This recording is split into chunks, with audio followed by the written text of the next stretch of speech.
Japet,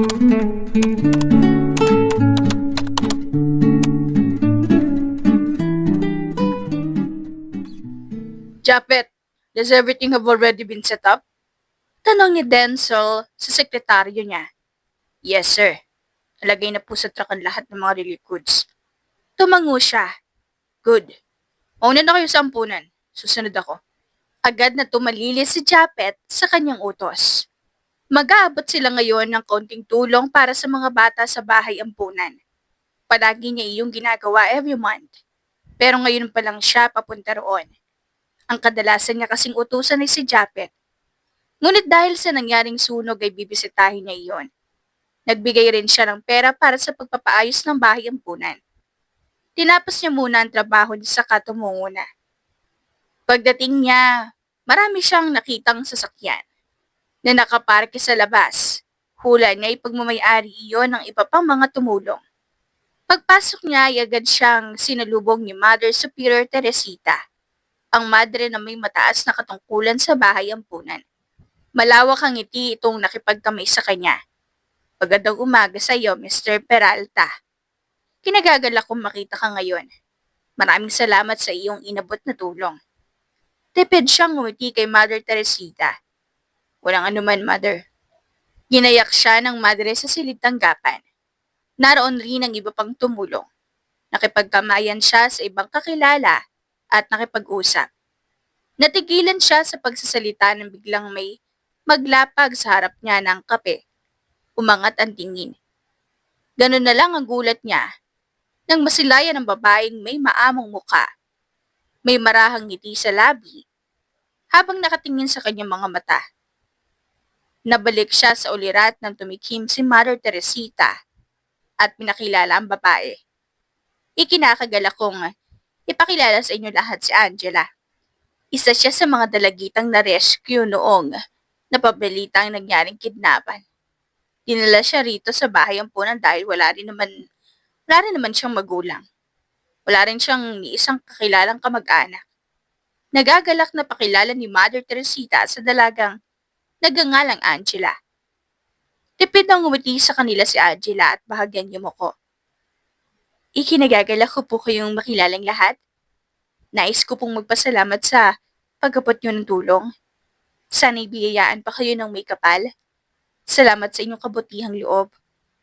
Umawang ang labi niya nang marinig ang malaanghel nitong boses. Para siyang nahipnotismo at hindi niya maalis ang tingin sa babae. Ang boses nito ay parang naghahatid ng kiliti sa kanyang kaibuturan. Nang dumapo ang mata ni Angela sa kanya, ay agad na naghumarintido ang puso niya. Parang gusto na nitong lumabas sa ribcage. Sa konting tingin na yon, ay nagawa nitong baliwin siya. Kahit nakalis na ito sa kanilang harapan, hindi pa rin siya makahuma. Naging tahimik na lamang siya bigla at palingalinga sa paligid. Parang gusto niya nang tumayo at hanapin sa kabuuan ng bahay ang puna ng babae. Tayo na at puntahan natin ang mga bata. Napatingin siya kay Mother. Nang sabihin nito iyon, tumayo siya at sumunod sa matanda. Kating-kating na siyang tumipas ng daan ngunit pinigilan na lamang niya ang sarili. Bakit niya ba naisipang hanapin ang babae? Ano naman ang sasabihin niya dito kapag nahanap niya? Pinilig niya ang ulo at nag-focus sa pakikinig kay Mother Superior. Pagdating nila sa hardin, ay bumungad sa kanila ang masasayang halakhak ng mga bata na ikinangiti niya. Bigla niya nakita ang sarili sa mga bata. Dahil tulad ng mga ito, ulilang lubos rin siya. Nakuha niya ang tuktok ng tagumpay sa sarili niyang sikap. Dumaan muna siya sa hirap bago naranasan ang kaginhawahan. Nagutom muna siya bago siya nakakain ng 3 beses sa isang araw. Malaki rin ang pasasalamat niya sa kumupkup sa kanya. Biyuda na, hindi magkaroon ng anak. Pinigyan siya nito ng pangalan, apelyido, at pinag-aral rin siya. Ngunit hindi rin ito nagtagal dahil namatay ito sa sakit na breast cancer. Hindi man lang niya nasuklian ang kabutihang ginawa ng matanda sa kanya. Mr. Peralta. Nagpakurap-kurap si Denzel nang untagin siya ni Mother Teresita. Hindi niya namalayang nahulog na pala siya sa malalim na pag-iisip. Ayos ka lang ba, iho? Halata ang pag-alala sa tono ng boses ni Mother Teresita.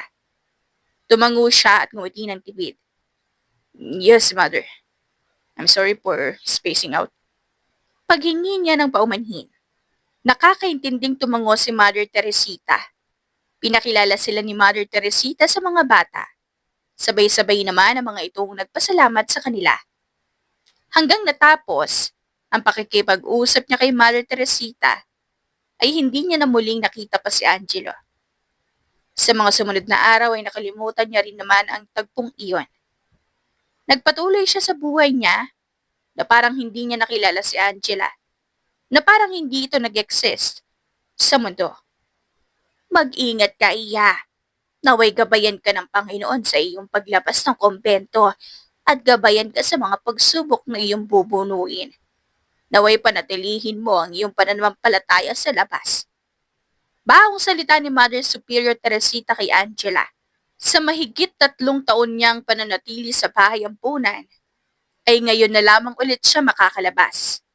Dumating kasi ang pinsan ng ina niya at kinuha siya. Masaya siya dahil may pamilya pa pala siyang may tuturing, ngunit nalulungkot dahil aalis na siya sa bahay ampunan. Yumakap siya ng mahigpit kay Mother Teresita at naiiyak na tumango. Papaunin ko po sa aking puso't isipan ng iyong mga salita, Mother Teresita. Kumaway siya ng huling beses bago tumapak sa labas ng bahay ampunan. Kinabahan siya ng husto, sapagkat ito na uli ang unang beses niyang tumapak sa labas sa mahigit na 3 taon. Tayo na? Napatingin si Angela sa tiya Loisa niya. Nagpakilala itong pinsan ng ina niya. Gumiti siya at tumango. Pumara ito ng taxi at nagpahatid sa isang address. Malakas ang kabog ng dibdib niya. Sa kaba at galak. Halo-halo ang emosyon na nararamdaman niya. Nang makarating sila, ay bumaba na sila sa taxi. Bago yon, nagpasalamat muna siya sa driver. Maraming salamat ho. Naway gabayan kayo ng Panginoon sa iyong pamamasada. Nilibot ni Angela ang tingin sa isang masikip na lugar na kanilang binabaan. Halos nasa kanya nakatutok ang tingin ng mga tao. Pilit siyang kinikilatis.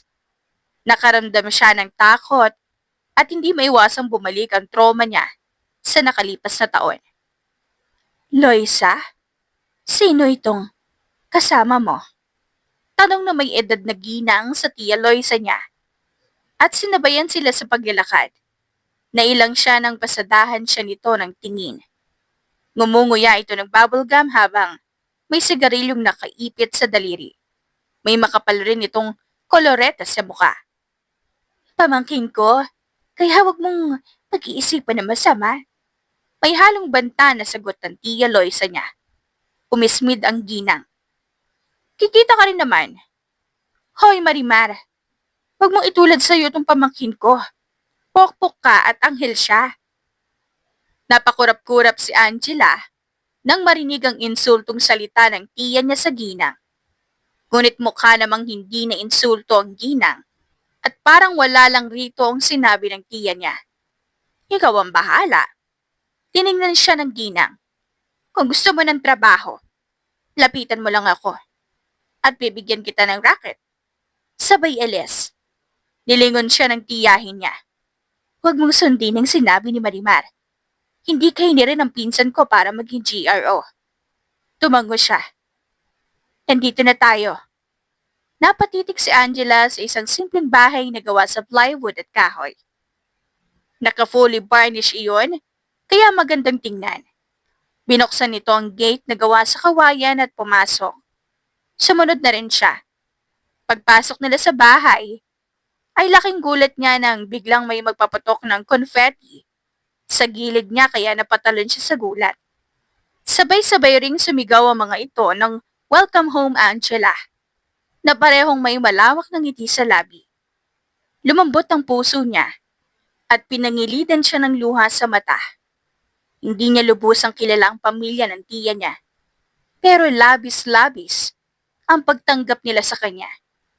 Tuluyan siyang napaluhan nang makita ang mga nakahandang pagkain sa mesa. Mukhang pinaghandaan nga ng mga ito ang pagdating niya. Ang OA! Nakangusong komento ng isang babae na mukhang kaedad niya lang.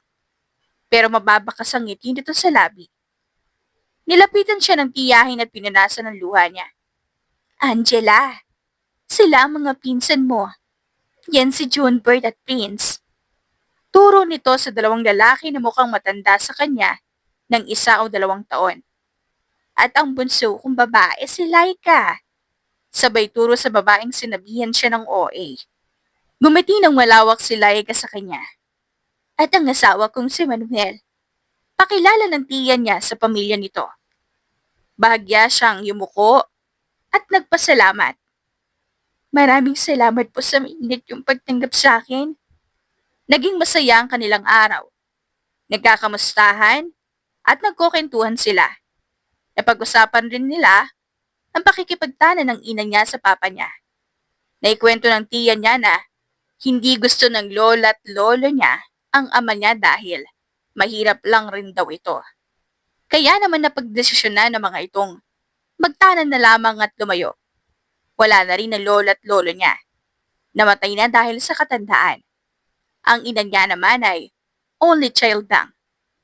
Kinagabihan ay dumating ang pinsan ni Laika na nagngangalang Michelle at inaya silang makisalo sa joint party nito dahil ikakasal na raw ito ngayong buwan. Nag-aalangan pa siyang sumama lalo na't sabay gaganapin ang party. Hindi siya sanay sa ganoong lugar. Hindi safe ang lugar na iyon. Maraming lasing at takot siyang baka may mambastos. Naku, ano ka ba? Nandito naman kami ni Laika. Hindi ka namin pababayaan. Wala siyang nagawa kundi ang pumayag. Ayaw niyang magtampo ito at nahihiya rin siyang tumanggi. Angela? No offense ha? Pero ganyan ka ba talaga manood? Kagat-labing tanong ni Mitch. Sa kanya sabay pasada ng tingin sa kabuuan niya. Nagtaka siya. Bakit? May mali ba sa suot ko? Nahihiya niyang tanong. Tiningnan niya pa ang sarili. Mahabang palda na hanggang binti ang haba. Plain shirt at doll shoes. Meron rin siyang suot na rosaryo sa leg niya. Nakasanayan niya na rin kasing magsuot ng rosaryo. Ngumiwi si Mitch. Hindi tayo magro-rosaryo. Magiinuman tayo. At hindi tayo sa simbahan pupunta. Sa bar. Siya naman ang ngumiwi. Pwede bang hindi ako uminom? Wala pa kasi ako sa saktong edad para uminom. At saka, dito kasi ako komportable. Sagot niya. Walang nagawa si Mitch, kundi ang sumuko. Nang dumating sila sa bar, ay parang gusto niya na lamang mag-back out. Pero dahil naka-oo na siya sa pinsan ng pinsan niya, ay wala na siyang nagawa pa. Pinasadahan siya ng tingin ng bouncer, pero hindi naman ito nagkomento. Hinila sila ni Mitch sa itaas. Guys, magilo na tawag ni Mitch sa mga taong nagiinuman sa mesa. Agad namang tumayo ang isang lalaki at sinalubong sila. Mabilis na pumulupot ang braso nito sa bewang ni Mitch. Hula niya'y iyon ang fiancé nito. Umiwas siya ng tingin nang maghalikan ng dalawa sa harap niya. Babe, this is my cousin, Laika, and her cousin, Angela. Pakilala ni Mitch sa kanila. Gumiti siya ng tipid sa lalaki. It's nice to meet you, Laika and Angela. I'm Samuel, Mitch fiancé. I'm sorry for inviting you guys in this kind of place. I know you're uncomfortable but don't worry. Me and Mitch will accompany you guys.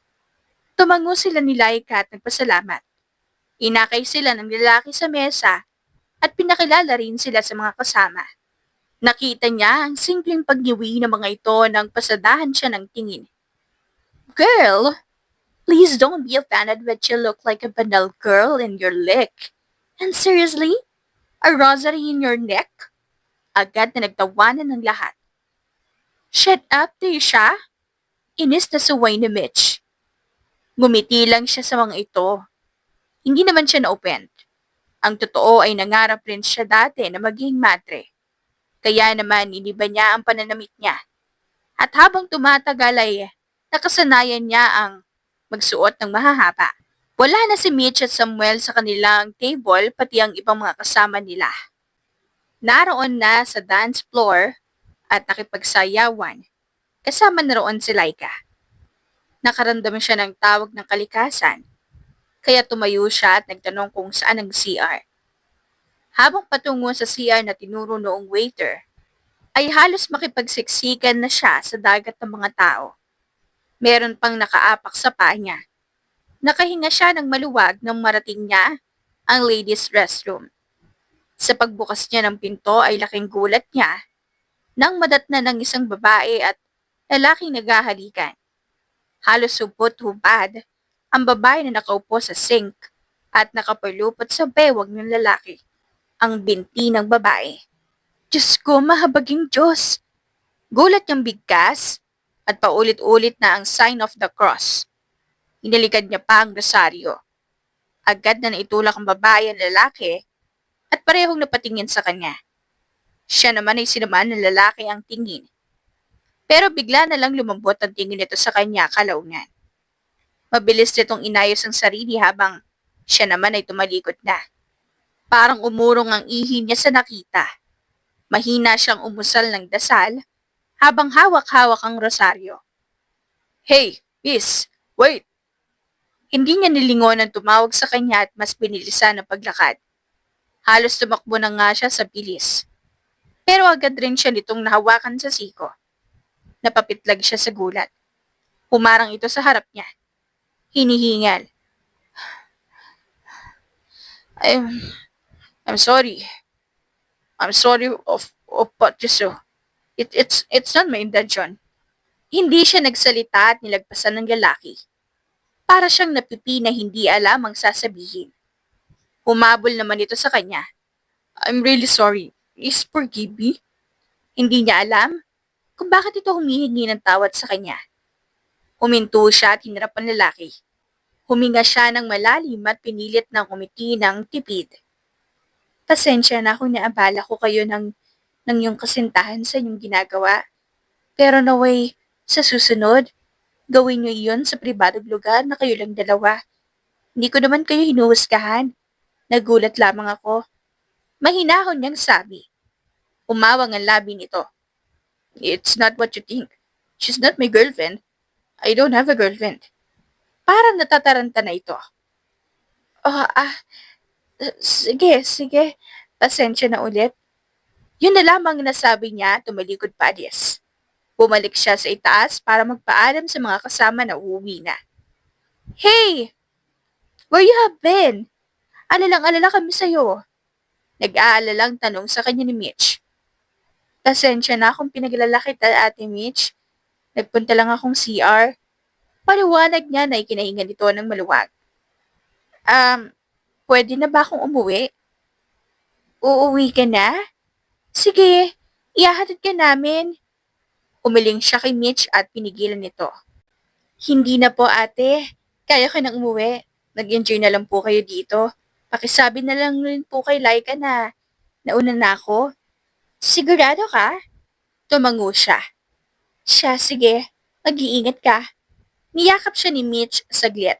Saka siya pinayagang umalis. Take care, Angela. Tinanguan siya ni Samuel, saka bumaba at naglakad palabas ng bar. Tumayo siya sa ilalim ng poste upang maghintay ng masasakyang pauwi. Tiningnan niya ang relong pambisig. 12:00 na ng gabi. Huminga siya ng malalim at kiniskis ang palad sa nilalamig niyang braso. Agad niyang hinarang ang kamay sa mata niya nang masilaw siya sa ilaw ng sasakyan. Nakalalabas lamang sa parking lot ng bar. Huminto ito sa tapat niya. Bumaba ang bintana ng sasakyan kaya naman nakilala niya ang nagmamaneho nito. Yun ang lalaking nadatnan niya sa pambabaeng CR. Wanna ride? Ngumiti siya ng pilit sa kaninang lalaki at umiling. Salamat pero naghihintay na ako ng masasakyan. Magalang niyang pagtanggi. Come on, isipin mo na lang na pamawi ko to sa'yo. I promise, I won't do anything bad at you. Tinaas pa nito ang kamay ng animoy, nanunumpa. Mukha namang sincero ito kaya pumayag na rin siya. At isa pa, mukhang wala na yatang sasakyan dahil malalim na ang gabi. What are you doing here? Napalingon siya nang magsalita ito sa kalagitnaan ng biyahe. Ha? Nagtataka niyang tanong. What I mean is, iba dapat nasa bayampunan ka ngayon? Nangunot ang noo niya. Kilala mo ako? Not really. I just saw you last month in the orphanage. Mother Superior Teresita introduced you to us. Didn't you remember? Naningkit ang mata niya at pilit na inaalala kung kailan yon. Ah, kasama ka sa mga nag-donate para sa mga bata?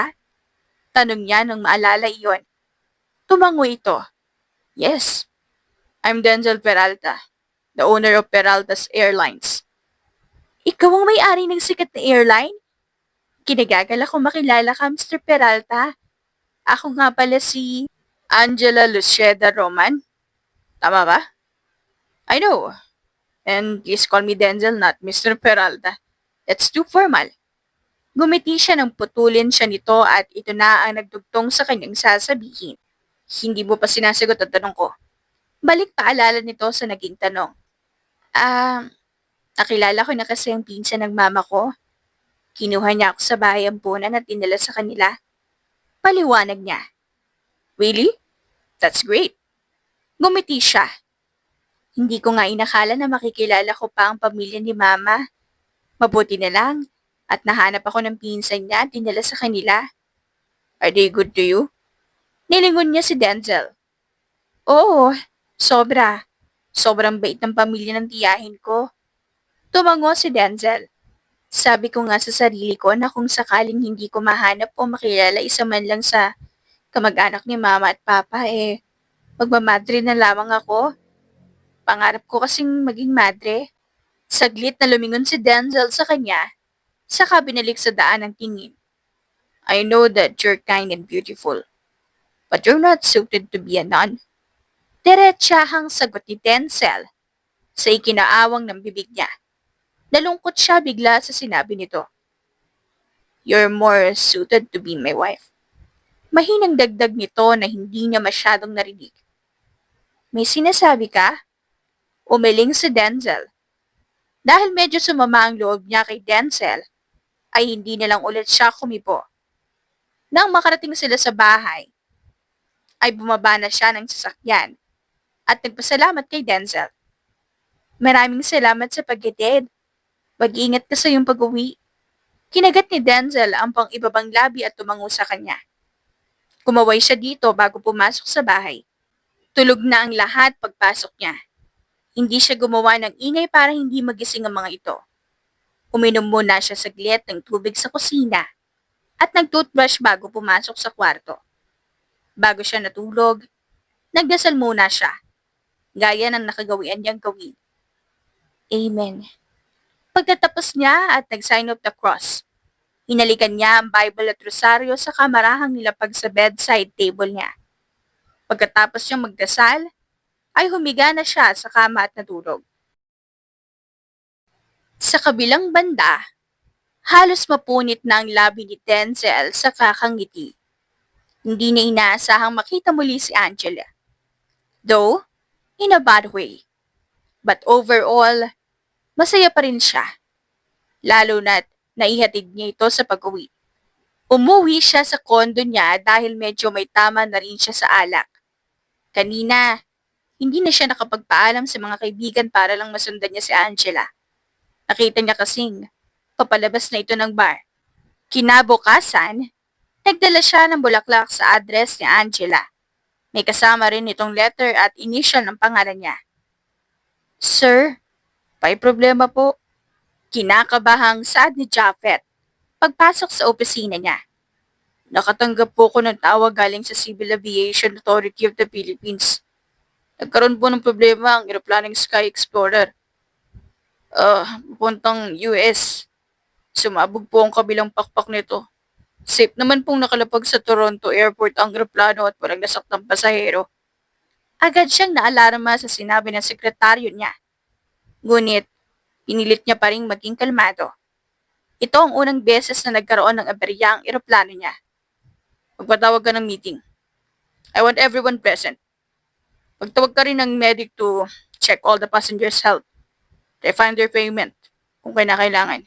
Give them foods and temporary shelters. Naroon na po ang medic. Kasalukuyan ng ini-examine ng mga pasahero. Tinawagan ko na rin ang koneksyon natin sa Toronto at nagpatid ng pagkain at tubig. I also paid the hotel for them to temporarily stay there. Good job, Japet. Gentlemen, our top priority now is the safety of the passengers on board Boeing 666. We must intensify security measures and we must assess the effectiveness of our crew training, aircraft maintenance, and communication protocols. We need to thoroughly check every part of the airplane before takeoff. Our goal is to prevent similar incidents from happening again. We will conduct a thorough investigation to determine the cause of the incident. Those responsible will be held accountable. Meeting adjourned. Agad na nagtayuan ang lahat at nagsilabasan. Siya naman ay nanatiling nakaupo. Hinilot niya ang sentido dahil sumasakit iyon. Sir, meron pong mga media sa labas. Haharapin niyo po ba sila? Tumango siya at tumayo. Kailangan niya magbigay ng pahayag sa media. Mr. Peralta, ano ang estado ng kasalukuyang investigasyon? Tiningnan niya ang reporter at sinagot ang tanong nito. As of the moment, inihintay na lang namin ang resulta sa naturang dahilan ng insidente. Mr. Peralta, mananagot ba ang aircraft maintenance technician? Mananagot kung sakaling mapatunayang nagpabaya sila sa kanilang trabaho. Marami pa ang naging tanong ng media sa kanya, ngunit iilan lang ang kanyang pinaunlakan. Buong maghapon ay abala siya kakahingi ng update sa pangyayari sa Toronto. Nalipasan na rin siya ng gutom. Dahil sa naging insidente, hindi muna ni Denzel pinahintulutan ang pagpapalipad ng mga sasakyang himpapawid niya. Tumagal ng 3 araw, ang investigasyon at ang dahilan ng pagsabog ay ang leak ng valve. Nanagot naman ang aircraft maintenance technician dahil sa kanilang kapabayaan. Tinanggalan ng lisensya at trabaho. Umabot ng 1 linggo bago namatay ang balitang pagsabog ng isa sa mga eroplano niya. Sir, nagpadala po ng imbitasyon si Sir Samuel. Imporma ni Chapet sa kanya 1 araw. Invitation? For what? Walang malay niyang tanong. Si Samuel ay pamangkin ng umampon sa kanya. They had a great bond growing up. Kasal raw po. Agad na sumagi sa isip niya ang gaganaping kasal ng pinsan. This week na pala iyon. Sa sobrang abala niya ay nakalimutan niya ang tungkol roon. Right. I forgot. Thank you, Japet.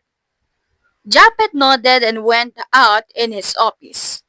Naging abala siya sa mga sumusunod na araw hanggang hindi niya namalayang araw na ng kasal ni Samuel.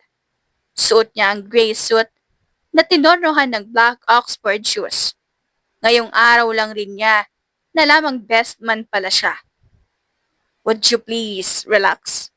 Saway niya kay Samuel. Pabalik-balik ito sa paglalakad habang nakatayo silang dalawa sa dulo ng aisle. I can't. Ninenervyos ako. Nanginginig ang boses nitong sagot. Huminga siya ng malalim at hindi na ito inintindi. Nang in-announce ng dumating na ang bride, ay halos himatayin na si Samuel. Tagaktak ang pawis nito sa noo. Unang lumakad ang flower girl. Kasunod ang ring bearer at groomsman. After groomsman, ay bridesmaid. Nagulat pa siya nang makilala ang isa sa mga bridesmaid. It was Angela. Angela looked so beautiful in her silver silk high neck dress. There is a flower crown in her head and she's wearing light makeup. Simple yet looks so elegant. Hindi niya maalis ang titig kay Angela. Nawala ang atensyon niya sa 2 taong ikinakasal dahil halos na kay Angela lang nakatutok ang tingin niya. Sige, mga kaibigan ng bride at groom. Pinapwesto sila ng photographer sa gilid ng bride at groom para sa pictorial. Mabilis siyang kumilos para makatabi kay Angela. Hi. Kinakabahan niyang bati. Tipid nang ngumiti si Angela sa kanya at tumingin sa harap. Ikaw, naka-gray suit. Harap ka sa camera at huwag sa katabi. Uminit ang tenga niya sa hiya. Umugong naman agad ang kantsawan. Umayos siya ng tayo at seryosong tumingin sa camera. Pagkatapos ng pictorial, ay dumiretso na sila sa reception. Ang plano niya ay hanggang simbahan lang siya at hindi nasasama sa reception. Pero dahil nandun si Angela, sasama na siya. Can I ride you guys? Tanong niya sa iba niyang pinsan at pinsan ng bride na sakay na sa van. Naroon rin si Angela. Di ba may sasakyan ka? Kunot noong tanong ni Julian, isa sa mga hilaw niyang pinsan. Nagkamot batok siya. Naplatan ako eh. Alibay niya. Sinadya niyang butasan ng isang gulong niya para payagan siya makisakay sa kanila. O sige, dito ka sa tabi ko. Mukhang kasya ka pa naman dito. Binasa niya ang pang-ibabang labi. Can I sit there instead? Sabay turo niya sa likuran kung nasaan. Nakaupo si Angela. Ha? Maskip na dun. Dito ka na lang. No, madali kasi akong mahilo at masuka. Gusto ko sanang sa likod na lang ako para hindi ko kayo maabala. Saglit na nag-alangan si Julian. Pero pumayag naman rin ito kalaunan. Pinaalis nito ang babaeng katabi ni Angela at pinalipat sa dapat sana'y uupuan niya. Agad siyang sumakay at tumabi kay Angela. Malawak ang ngiti niya dito. Hindi ko alam na makikita kita ngayon. Mahinang sabi niya. Sapat ng sila lang dalawa ni Angela ang makarinig. Ako rin, di ko rin inaasahan na magkikita pa tayong muli. Marahang sagot ni Angela. Maybe ang tadhana na ang gumawa ng paraan para magkita tayong muli sa igatong pagkakataon. Malay mo, tayo ang para sa isa't isa. Half-meant niyang biro at binuntunan niya pa iyon ng mahinang tawa. Angela only smiled and didn't talk. She seems uncomfortable towards him. Pagdating nila sa reception, ay pinakilala agad ang mga guest. Kasunod ay ang mga bridal entrance at sayo ng ikinasal. After that, ay kainan na. Matapos naman ang kainan ay sinunod ang paghahagis ng bulaklak at garter. Sinikap niyang siya ang makakuha sa garter nang makita niyang si Angela ang nakasalo sa bulaklak. Everyone is cheering them while he was kneeling in front of Angela habang isinusuot ang garter sa hita. His hand is a little bit shaky due to the nervousness. Kaunting dampilang ng mga balat niya ay napapaigtad na siya. As much as possible ay pinilit niyang gawing normal ang kilos. Ayaw niyang mailang si Angela sa kanya. Kung hindi lang conservative na babae si Angela ay talagang aakitin niya ito sa harap ng mga tao. At paniguradong hindi lang pagsusuot ng garter ang magawa niya. Baka mahalikan niya pa ang naka-expose nitong hita. Are you comfortable? Namamaos niyang tanong. Nakita niya ang paglulok ni Angela sa katumango. The wedding activities continue hanggang sa natapos. The wedded couple vanish. Mga bisita at kamag-anak na lang ang natira. You're going home now? Mukhang nagulat niya yata si Angela dahil napahawak ito sa dibdib. I'm sorry for startling you. Paumanhin niya. Ah, ayos lang. Salamat sa alok mo pero maghihintay na lang ako ng masasakyan. Magalang na pagtanggi ni Angela sa kanya. Nagulat si Angela nang makiusap siya. Bakit mo ba ito ginagawa? Naguguluhan itong tanong. Why? Bawal ba? Kapag ba gusto mong tumulong, dapat ba may dahilan? Balik niyang tanong. Angela took a deep breath. Hindi naman sa ganon. Ang akin lang kasi, hindi mo naman ito kailangan gawin. Kaya ko naman maghintay ng masasakyan pa uwi. Kahit ang pagsasalita nito'y sobrang hinhin, na sobrang niyang hinahangaan. But I want to send you off. Pamimilit niya. He also pouted just to make cute. Kung may makakita isa sa kanyang mga kaibigan ay talagang aasarin siya ng mga ito. Napangiti siya ng malawak nang sumuko si Angela. Tahimik lang si Angela sa biyahe. Hindi siya sanay na kumausap ng ibang tao lalo na kapag lalaki. Sometimes, Denzel make her uncomfortable and comfortable at the same time. Lalo na ngayon, tahimik lamang silang dalawa pero komportable siya sa katahimikang iyon. Do you wanna have a coffee with me? Alok ni Denzel sa kanya na hindi niya naman natanggihan. Kapag umuso si Denzel ay nagiging cute ito sa kanyang paningin. Hindi niya alam kung bakit sa mga lumipas na araw ay papogi ng papogi si Denzel sa paningin niya. Natatakot siya sa totoo lang. Ngayon pa lang siya nagkaroon ng attraction sa isang lalaki. Natakot siyang matalo ng temptasyon. At isa pa, mukhang malawak at malaki ang agwat ng edad nila. 17 anyos pa lamang siya. Ilang taon ka na nga? Hindi niya maiwasang itanong iyon. I'm 30. How about you? 17. Napadaing siya nang biglang mapapreno si Denzel. You're what? Nauutal at bahagyang napataas ang boses nitong tanong. 17. Kinakabahan niyang sagot. Nakakagulat naman kasi ito.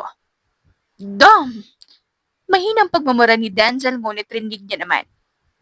Bakit? May mali ba sa edad ko? Naguguluhan niyang tanong. You don't understand. Are you really sure that you're 17? Paniniguradong muli ni Denzel. Tumango ulit siya. Oo. You don't look like you're 17. You look more like 22. You're tall. And your body looks like it's in its 20s. You have an innocent face but you don't look 17 to me. Paliwanag ni Denzel. Hindi niya alam kung anong mararamdaman niya. Ma-open ba siya o mapa-fluttered? Damn, I fell for a minor. Bulong ni Denzel sa sarili. Saka nagpatuloy sa pagmamaneho. Dinala siya ni Denzel sa malapit na coffee shop. Pinaghila pa siya dito ng upuan na ikinabigla niya. Denzel's small gestures catch her off guard. Denzel's presence makes her heart skip a beat. Malakas ang dating ni Denzel pagdating sa kanya.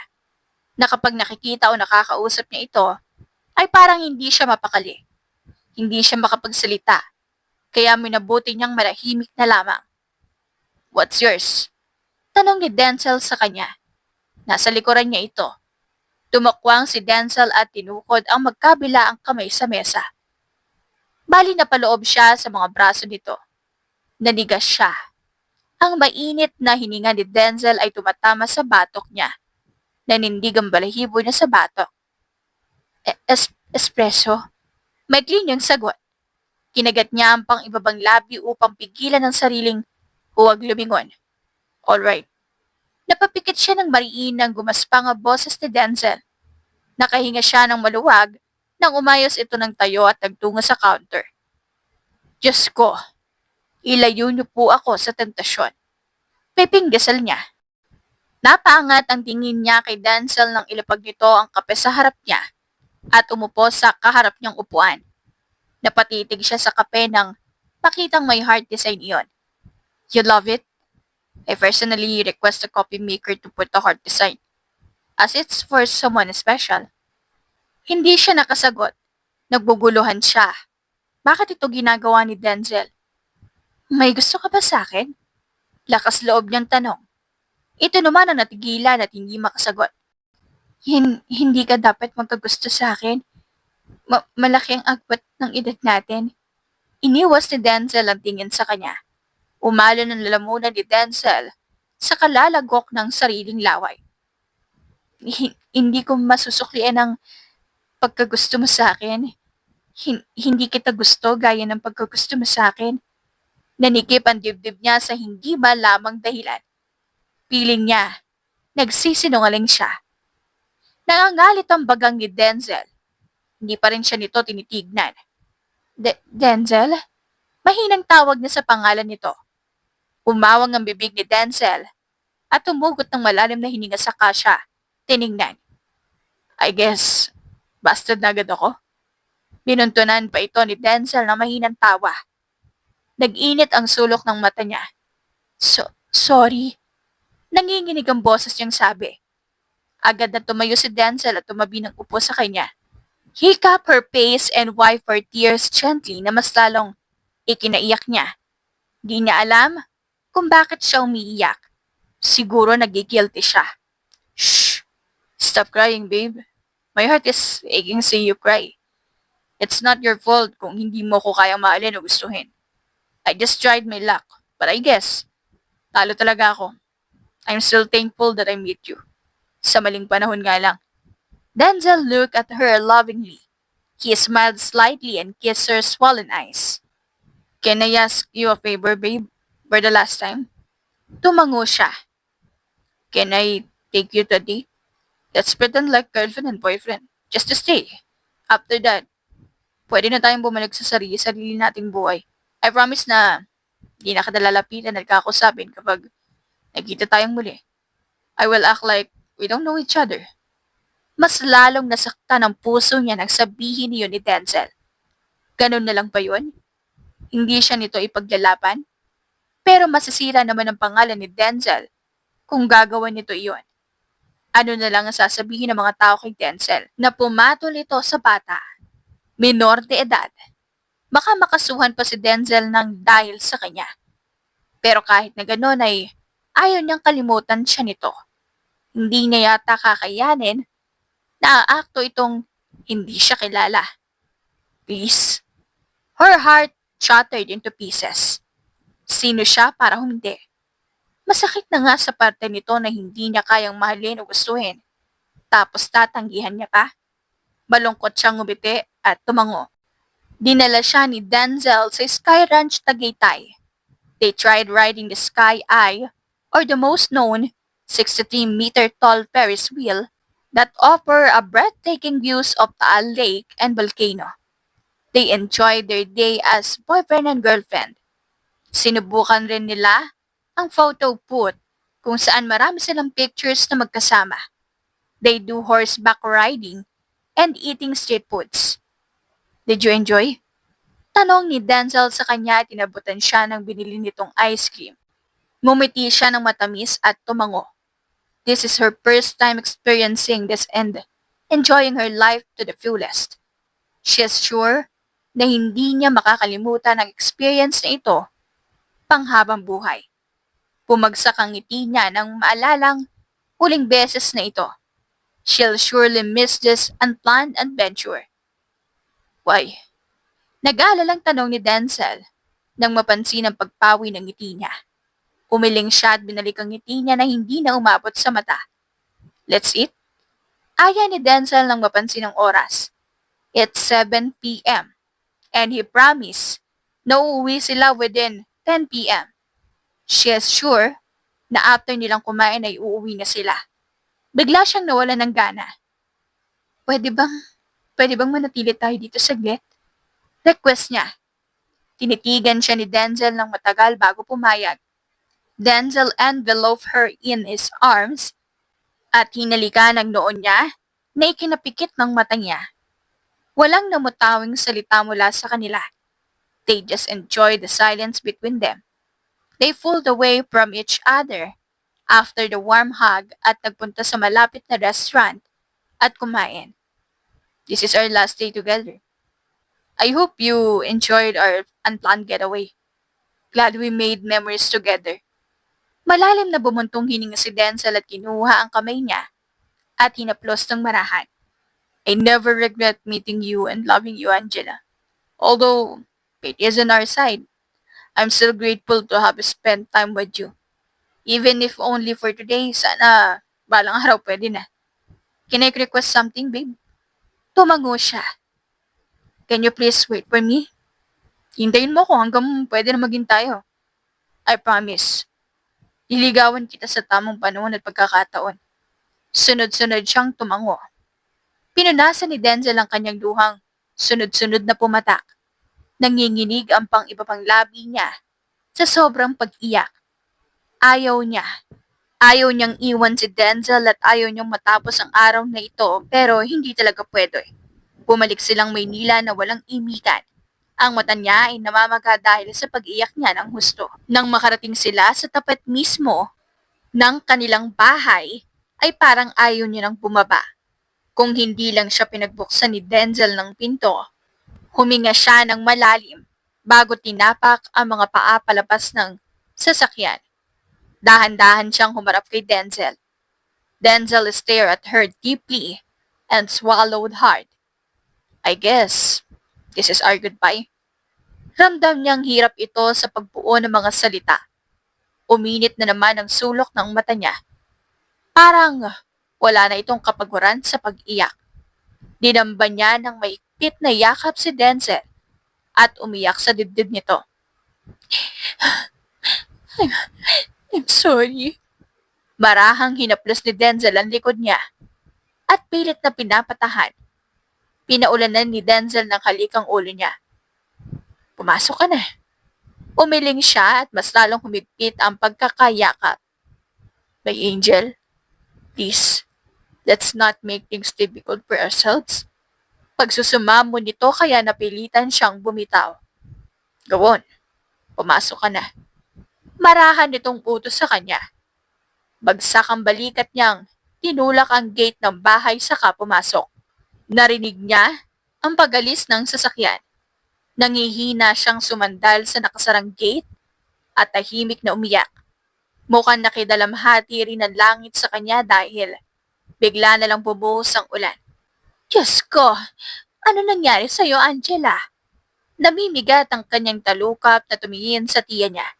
Dali-dali itong lumabas ng bahay at may bitbit na payong. Tinulungan siyang tumayo at nang tiyahin at pinasilong sa payong kahit basang-basa na siya ng ulan. Inakay siya nito papasok. Manuel! Manuel! Kumuha nga ng tuwalya at dalhin mo dito, bilis! Bakit? Ano bang nangyari, Angela? Ano nangyari sa'yo? Bakit basang-basa ka? Alalang tanong ng tiyo Manuel niya. Pagkakita sa kanya ng basang-basa. Mabilis nitong pinatong ang tuwalya sa balikat niya. Gusto ko na pong magpahinga. Namabaos ang boses niya. Ha? Sige, halika na. Inakay siya ng tiyahin niya sa kwarto niya. Nakasunod naman sa kanila ang tiyo Manuel niya. Hindi na siya tinanong pa ng mga ito. Pinaligo at pinagbihis siya ng tiya Loisa niya para raw hindi siya magkasakit. Nang makitang maayos na siya, ay nagpaalam rin ito na babalik na sa kwarto at matutulog. Tahimik siyang umiyak sa kwarto. Saksi ang basa niyang unan sa pag-iyak niya. Mabigat ang dibdib niya at may pagsisisi sa kanyang puso. Naguguluhan siya. Hindi niya maamin sa kanyang sarili na gusto niya rin si Denzel. Natatakot kasi siya. Kinabukasan ay nagising siya sa mahinang galaw at basang bagay na tumadampi sa balat niya. Humiga ka lang dyan. Pagtutol ng tiya niya sa balak niyang pag-upo.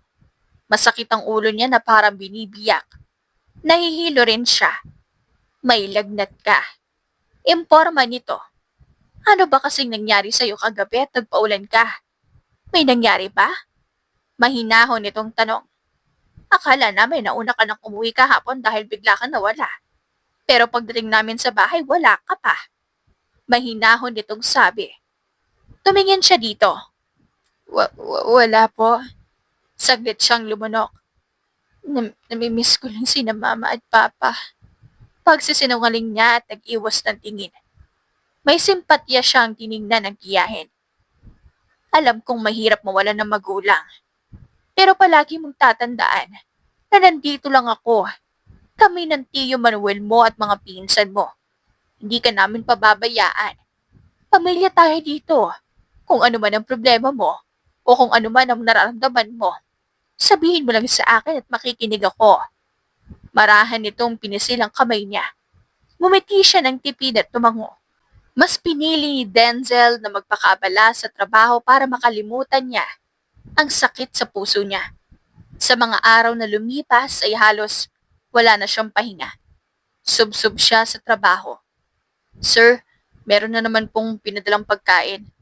Malalim siyang napabuntong hininga. Ilang araw na itong may nagpapadala ng pagkain sa kanya. Wala namang pangalan na nakalagay. Tanging sulat kamay lang. Just put it there. Utos niya sabay turo sa maliit na mesang babasagin. Pagkatapos mailagay ni Japet ang pagkain ay lumabas na ito ng opisina niya. Tumayo siya at tinungo ang mesa. Kinuha niya ang nakastapler na sulat sa paper bag na pinaglagyan ng lutong pagkain. Kumain ka ng mabuti at huwag magpagutom. Yun lang ang tanging nakasulat sa note sticker. Sa puso niya ay hindi na maiwasang umasa. Pero imposible naman siguro yun, hindi ba? Harap-harapang sinabi sa kanya ni Angela na hindi siya nito magugustuhan. Pero kung inaakala ni Angela na hanggang doon na lang yun, ay nagkakamali ito. Dahil hindi niya ito susukuan. Wait for me, babe. I'll come back to you when you reach the right age. For now, just enjoy your life. Because when the right times come, I won't let you go again.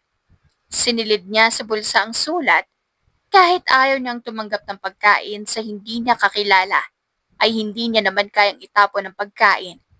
Maraming bata sa lansangan na nagugutom kaya ayaw niyang magsayang ng pagkain. Masarap naman ang luto nito. Kompleto. May kanin, kare-kare, sunny side up egg, hotdog at juice na nakalagay sa tumbler. Mainit rin. Mukhang bagong luto. Magana niyang kinain ng pagkain. Kahit hindi niya kilala ang nagpadala ng pagkain, ay nagpapasalamat pa rin siya. Masarap ang pagkakaluto nito sa kare-kare. Mukhang magiging paborito niya na iyon. Pagkatapos ng trabaho niya sa opisina na ay nagpunta siyang bar para makapag-inuman.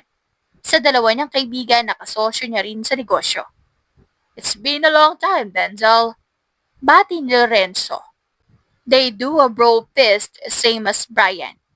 Binigyan siya nito ng isang boteng beer pag upo niya. Yeah, abala sa trabaho. Walang gana niyang sagot at tumangga ng beer. Is it true na meron kang babaeng kinababaliwan? Usisang tanong ni Lorenzo. Nagsalubong ang kilay niya. Where did you get that news? Sagutin mo na lang. Tulak ni Brian. Umiling siya at hindi sinagot ang tanong nila. Parehong umisi ng malawak ang dalawa. So totoo nga balita. Who's the unlucky girl? Malokong tanong ni Brian. Sinamaan niya ito ng tingin. Chismoso. Oh, come on, bro. What a friendspur. Kung naglilihim tayo dito, right? Tumango si Lorenzo bilang pagsang-ayon. Yeah, Brian is right. We're friends.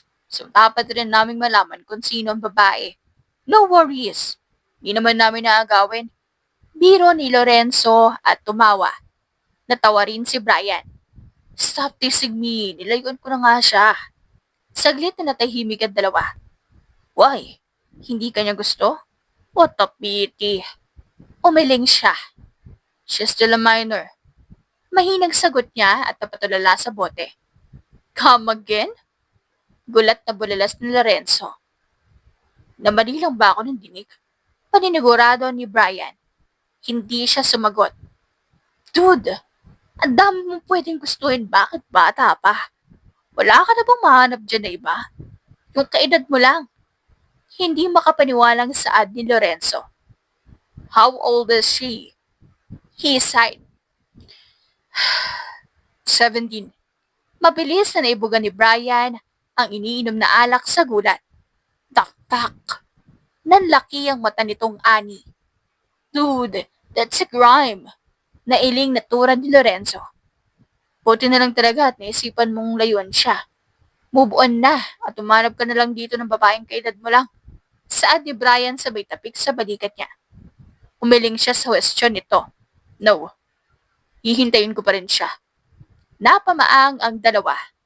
Akala ko ba lalayuan mo na? Bakit hinihintay mo pa rin? Di ko naman sinabing nilayuan ko siya para kalimutan at magbubon. Nilayuan ko siya para pigilan ang sarili kong i-pursue na wala pa sa legal age. Hihintayin ko munang tumuntong siya sa saktong edad tsaka ako liligawan. Dude, you're insane. Ani Lorenzo. Nagpatuloy ang kanilang inuman hanggang 1 a.m. Bagsak na bagsak siya nang makauwi sa condo unit niya. Hindi na nga siya nakapagbihis at nakapaghilamos dahil agad siyang nakatulog sa kalasingan. 4 na taon na ang lumipas. Simula nang huling makita ni Angela, si Denzel. Wala na siyang naging balita pa rito makalipas ang isang buwan na pagpapadala ng pagkain. Oo, siya ang sekretong nagpapadala ng pagkain kay Denzel.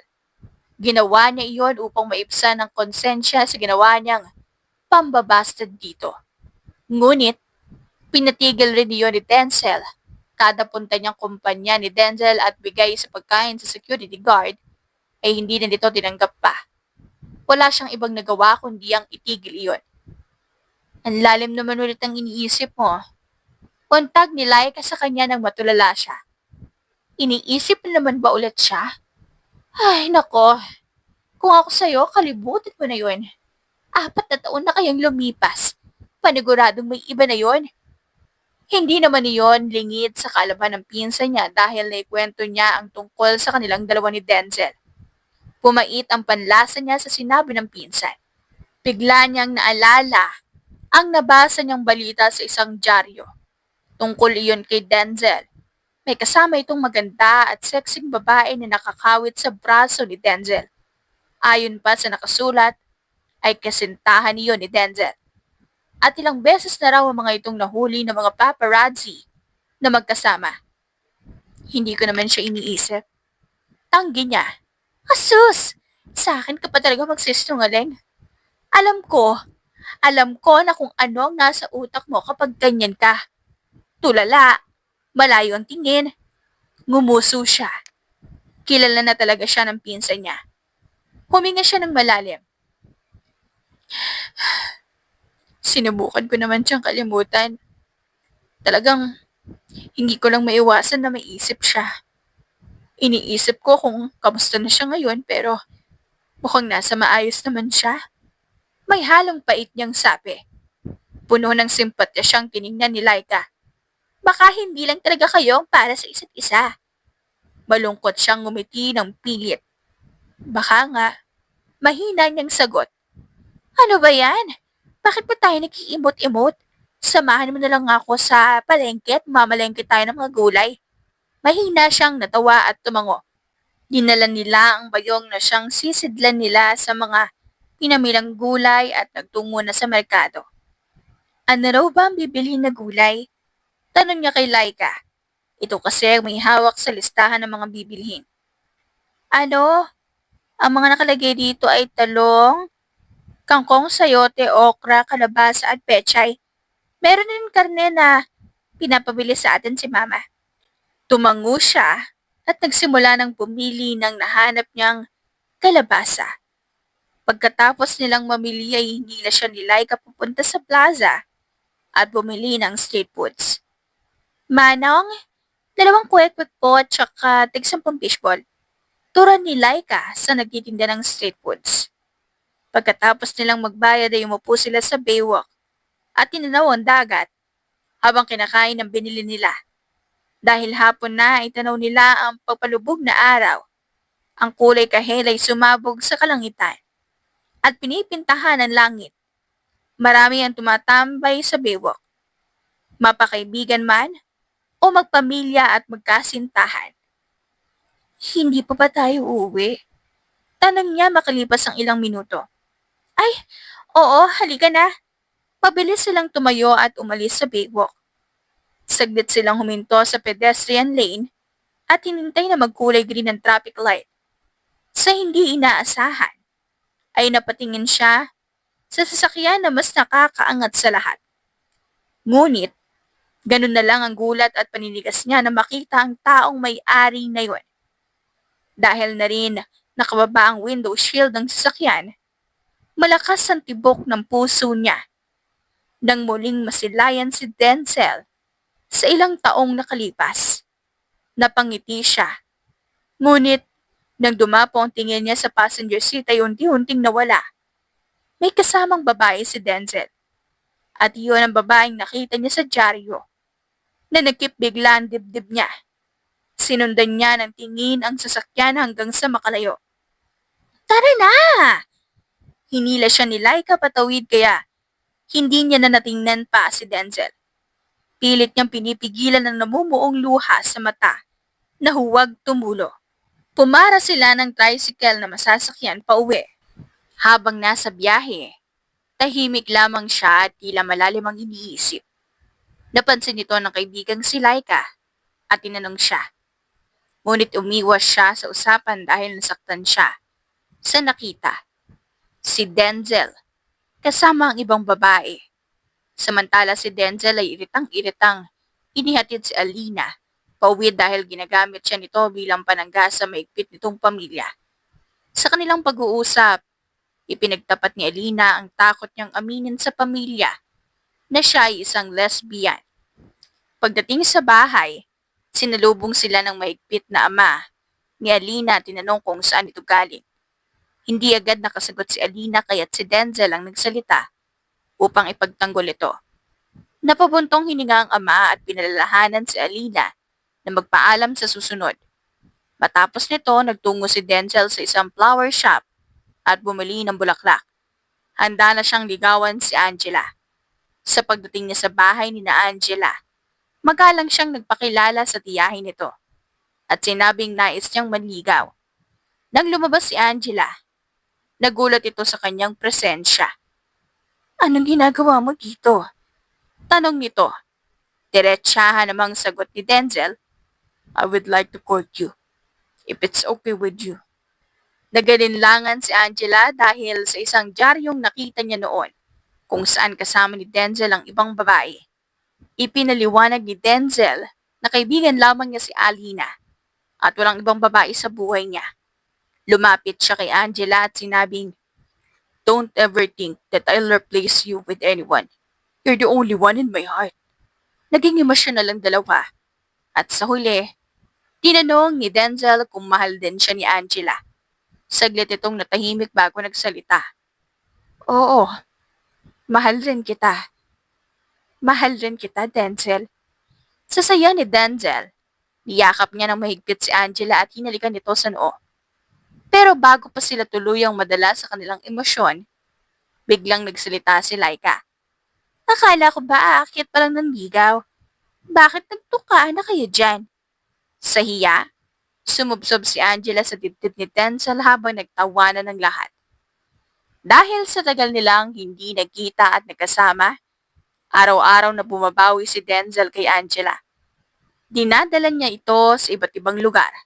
Pinibigyan ng regalo kahit wala namang okasyon at dinadala sa restaurant para mag-date. At wala ring araw na hindi pinaparamdam ni Denzel kung gaano niya kamahal si Angela. Si Angela naman ay thankful kay Denzel dahil sa ilang taong lumipas ay siya pa rin ang mahal nito. At sa isip niya ay siguro ito na ang tamang oras para sagutin si Denzel. Kaya naman inimbitahan niya si Denzel na mag-dinner sa isang rooftop. Oh, I didn't see this coming. Gulat na tura ni Denzel nang makitang may pagkain na kahain sa isang mesa. Meron ring candle sa gitna na nagbibigay ng romantikong ambience. Tanaw rin nila ang buong kamay nilaan. Nagustuhan mo ba? Excited na tanong ni Angela. Absolutely, love. You prepare this? Tumango si Angela. Kaya naman pala hindi kita masyado makausap kanina. Pinaghila siya ni Denzel ng upuan at saka sila parehong naupo. Why did you prepare this? May okasyon ba? Bakit? Kapag may okasyon lang ba pwedeng gawin to? Balik na tanong ni Angela. Napailing na lamang si Denzel. Kitang-kitang malaking ngiti sa labi nito. Nag-usap muna sila ng kung ano-ano habang kumakain. Nag-aantay lamang siya ng tiyempo kung paano isingit ang sasabihin niya. At nang makuha iyon ay sinabi niya agad ang sagot niya. Oo. Huh? Kunot noong tanong ni Denzel. Naguguluhan sa sinabi niya. What do you mean by oo, love? Ngumiti siya ng matamis. Sinasagot na kita. Kaya oo. Nanlaki ang mata ni Denzel at gulat na napatayo. Hinilamos nito ang kamay sa mukha saka siya tiningnan seryoso. Are you serious right now? Stop joking, love. I take everything seriously. Mahina siyang natawa. Bakit? Ayaw mo ba? Malutong na napamura si Denzel. Fuck! Sabay dampa ng yakap sa kanya. Shit! If there's a dream, please don't wake me up. Hinaplos niya ang buhok ni Denzel at bumulong. Totoo ito. Hindi ito panaginip. Humiwalay si Denzel at mariin siyang hinalikan sa labi. Nagtagal iyon ng ilang minuto. Humugot ng malalim na hininga si Denzel. Hindi ko alam na sasagutin mo agad ako ngayon at sobrang nagpapasalamat ako sa iyo for accepting me. Mahal na mahal kita. Nagulat siya nang biglang lumuhod si Denzel. Alam kong maaga pa at kasasagot mo pa lamang sa akin pero hindi ko na kayang patagalin pa ang lahat ng ito sa mga mata. Puso't isipan ko, asawa na kita. May kinuha si Denzel sa bulsa hanggang napatakip siya ng bibig ng makitang singsing iyon. Angela, ikaw lang ang babaeng nakikita at gusto kong makasama habang buhay. Will you marry me? Tuluyang nahulog ang luha sa mga mata ni Angela hanggang sa napahagulgol siya ng iyak. Nanginginig ang labit kamay niya. Sunod-sunod siyang tumango. Yes, oo. Kumurap-kurap si Denzel upang pigilan ang sariling maiyak. Pero dahil sa sobrang emosyon, ay hindi nito iyon napigilan. Nanginginig ang kamay ni Denzel na sinuot sa daliri ni Angela ang singsing. Pagkatapos ay hinalikan niya iyon. Masaya nilang inanunsyo sa pamilya niya ang engagement. Nagulat ang lahat, ngunit pareho namang natuwa. Sobrang dali lang rin ang preparasyon ng kasal. Minadali talaga iyon ni Denzel dahil gusto na raw siya nitong maging asawa ng legal. Hindi lang sa mga mata nito kundi maging sa lahat. I pronounce you husband and wife. You may now kiss the bride. Nagpalakpakan at hiyawan ng lahat pagkatapos nilang maghalikan. Isa lang ang masasabi ni Angela. Worth it ang pag-aantay nila sa isa't isa. For almost 4 years. At ngayon, nakuha na nila ang forever na inaasam nilang dalawa ni Denzel. And as per Denzel, it's not about the length of the relationship, but it's about the love between two people who trust in each other. And waiting for someone without assurance isn't madness, but rather loyalty and faithfulness. Wakas! If you like the story, please like and subscribe for more wonderful stories. Paalam!